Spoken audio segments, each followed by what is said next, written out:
Durante la madrugada del 1 de enero se registraron 11 nuevos casos de lesionados por pólvora en la capital. Engativá, Suba y Ciudad Bolívar son las localidades con más reportes. Aunque la cifra demuestra una reducción en la temporada decembrina, la Secretaría de Salud insiste en el llamado a la ciudadanía.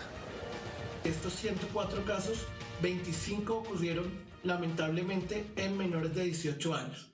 42 en personas que ni siquiera estaban manipulando pólvora, sino que estaban de observadores. 13 personas terminaron con lesiones oculares y 7 con amputaciones en alguna de sus extremidades. De nuevo, hacer un llamado a la corresponsabilidad. Si esta noticia le interesa y quiere mantenerse actualizado de lo que ocurre en Bogotá, lo invitamos a suscribirse a nuestro canal de YouTube.